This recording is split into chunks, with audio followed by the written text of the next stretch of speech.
안녕하세요. 부자오빠입니다. 주말 3일이 정말 순식간에 지나가 버렸는데요. 뭐 한 것도 없는 것 같은데 내일 벌써 또 출근을 해야 되네요. 정말 짜증납니다. 그래서 제가 머리 좀 식힐 겸 이것저것 삼성전자에 대한 자료를 좀 찾아봤습니다. 주가를 보니까 어느새 6만 원 고지를 점령을 했죠. 물론 종가 기준으로는 59,700원인데 장중에 이미 6만 원을 돌파를 했고 사실상 6만 원 고지는 점령했다고 봅니다. 이제 목표는 7만 원입니다. 자, 6만 원에서 7만 원을 가려면 대략 15%에서 20% 사이 그 정도 수익률이면 7만 원을 찍을 수 있는데요. 최근 몇 개월 동안의 국내 증시를 보면 굉장히 롤러코스터를 많이 타고 있습니다. 솔직히 1년 수익률이 10%만 꾸준히 나와줘도 정말 굉장한 겁니다. 52주 최저가를 보면 42,300원인데 이미 저가 대비해서 거의 50%가량 상승을 했습니다. 그리고 3개월 전을 봐도 7월 10일에 52,300원이었으니까 벌써 10% 이상 오른 거죠. 삼성전자가 수익률 안 좋다고 욕을 많이 먹고 있지만 사실 따지고 보면 그렇게 수익률이 안 좋은 것도 아닙니다. 수익률이 정말 좋은 종목들이랑 비교하면 물론 상대적으로 초라해 보이지만 만약에 주식을 하지 않고 우리가 정기 예금이나 정기 적금을 했다고 생각을 하면 이미 수십 배의 수익률을 거둔 겁니다. 그래서 저는 최대한 긍정적으로 생각을 하려고 하고요. 어차피 몇 달하고 말 거 아니니까 지금보다는 미래가 더 중요하다고 생각합니다.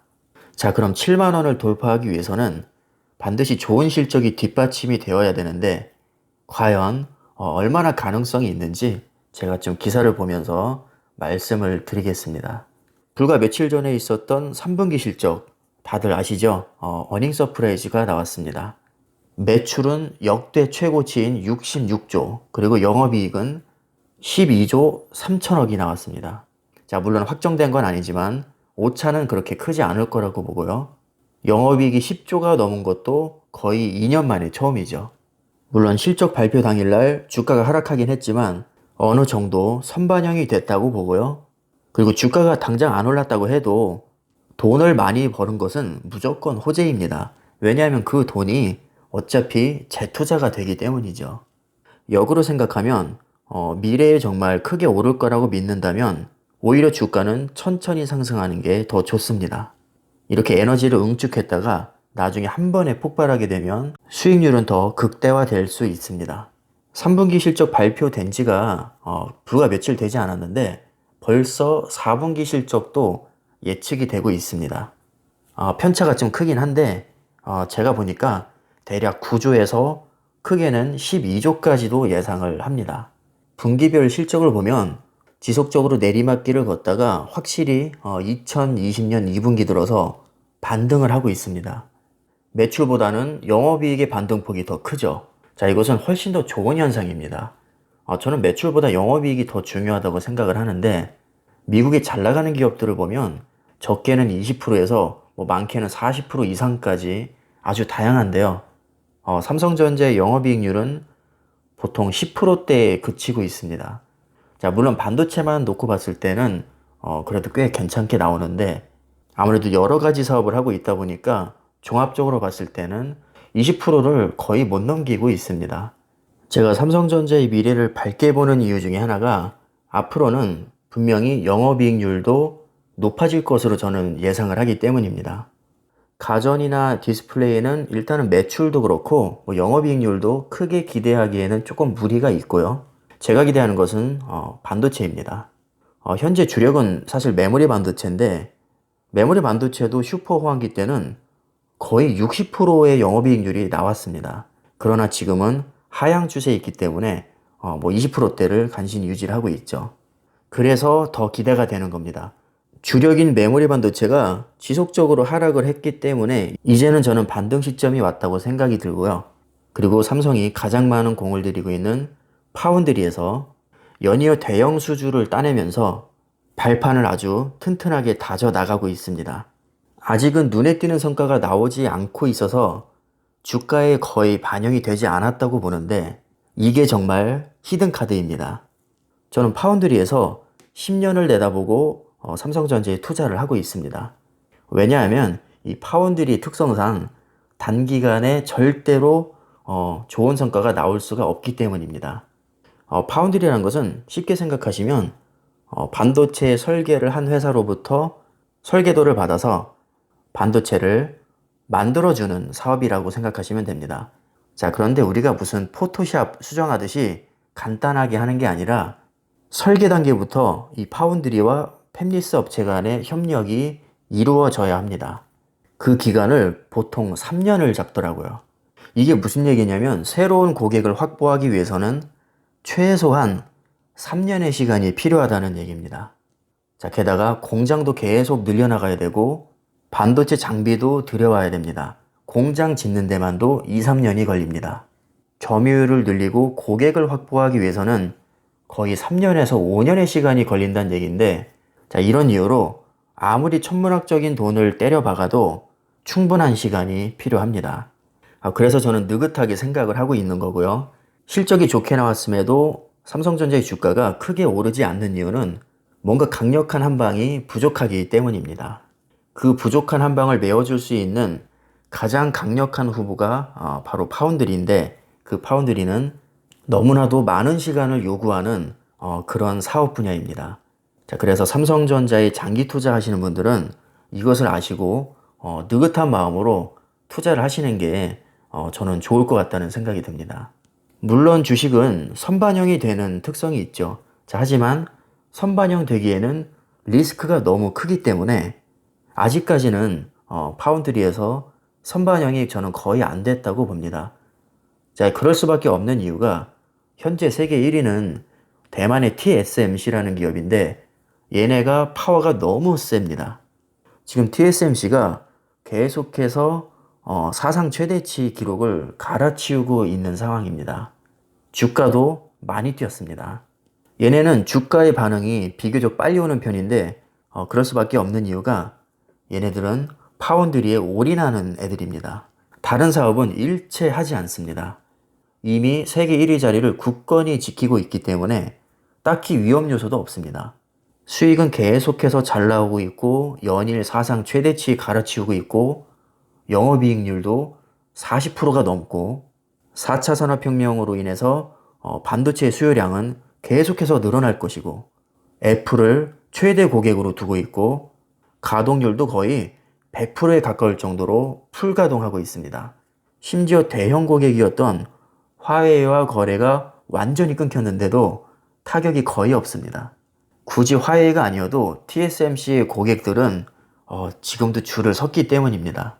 지금 삼성전자와 TSMC 점유율 차이가 거의 3배 정도 나는데 아직도 많은 투자자들은 삼성전자가 절대로 TSMC를 이길 수 없다고 얘기합니다.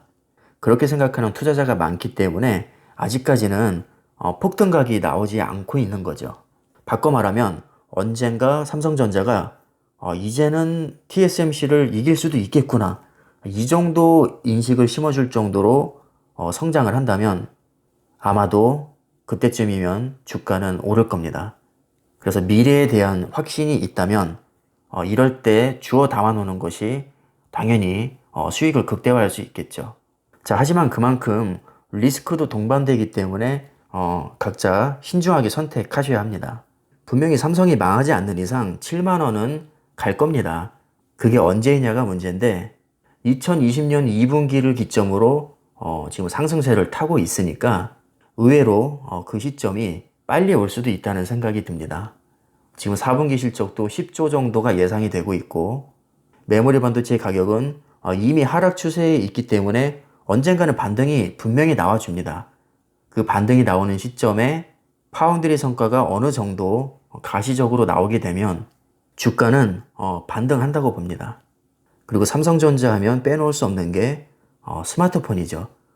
스마트폰이 사실 좀 저평가받는 측면이 있는데 점유율 세계 1위에 폴더블 폰도 선점을 하고 있습니다. 그동안 사실 프리미엄 폰에서 애플한테 많이 밀리는 모습을 보여줬는데 이 폴더블 폰이 대세로 만약에 자리를 잡으면 수익성은 많이 개선될 걸로 봅니다. 정말 운이 좋으면 메모리 반도체 가격과 스마트폰에서 프리미엄 폰의 약진, 그리고 파운드리의 가시적인 성과, 이런 요소들이 타이밍 좋게 잘 맞아 떨어지면 저는 그때가 주가의 상승 시점이라고 봅니다. 자, 물론 저의 뇌피셜입니다. 너무 근거 없이 뇌피셜로 뭐 좋게만 생각하는 거 아니냐, 이렇게 생각하실 수도 있겠지만, 모든 예측이라는 게 원래 확정되지 않은 그런 가정을 하는 것이죠. 어차피 장기 투자를 마음먹었다면 굳이 부정적으로 생각하기보다는 저는 최대한 좋은 쪽으로 생각하려고 노력을 많이 하고 있습니다. 제가 삼성전자에 투자한 시점부터 손절 생각은 아예 안 하고 들어왔거든요. 손절하지 않고 20년 이상을 지켜볼 생각이기 때문에 최대한 긍정적으로 생각하는 게 저희 정신건강에 좋다고 판단을 했습니다. 뭐 혹시 모르죠. 정말 최악의 상황이 오면 제가 투자금을 뺄 수도 있겠지만, 지금까지 지켜본 바로는 그럴 가능성은 거의 제로에 가깝다고 봅니다.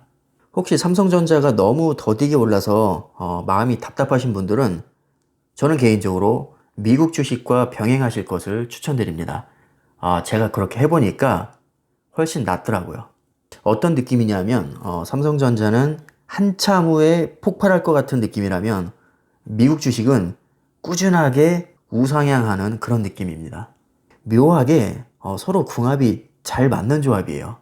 그래서 저는 제 경험상 미국 주식에도 한번 도전해 보시기를 추천을 드립니다. 물론 선택은 여러분들이 하시는 겁니다. 미국 주식에 관심이 없으시면 국내 주식만 하셔도 아무 문제 없습니다.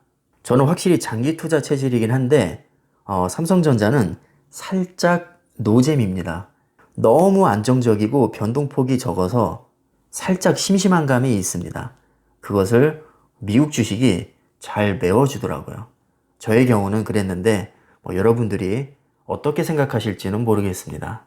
자, 삼성전자든 미국 주식이든 중요한 것은 뭐든지 다 때가 있다는 것이고요. 미래가 밝은 초우량 기업에 장기 투자를 하면 적어도 크게 손해보는 일은 저는 없을 거라고 생각합니다. 제 기준에서 장기 투자는 최소 10년입니다. 10년 안에 팔면 저는 장기 투자가 아니라고 생각합니다. 삼성전자를 제가 5년 단위로 끊어보니까 5년 전에 비해서 떨어졌을 때가 한 번도 없었습니다. 그만큼 꾸준히 성장하는 기업이라는 확신이 있기 때문에 제가 장기 투자를 할 수 있는 것입니다. 자, 종목에 상관없이 장기 투자하시는 분들, 그리고 주식 투자하시는 모든 분들, 항상 건강관리, 멘탈관리 잘 하시길 바라겠습니다. 자, 오늘 영상이 조금이라도 도움이 되셨길 바라는 마음에서 오늘은 여기까지 하겠습니다. 감사합니다.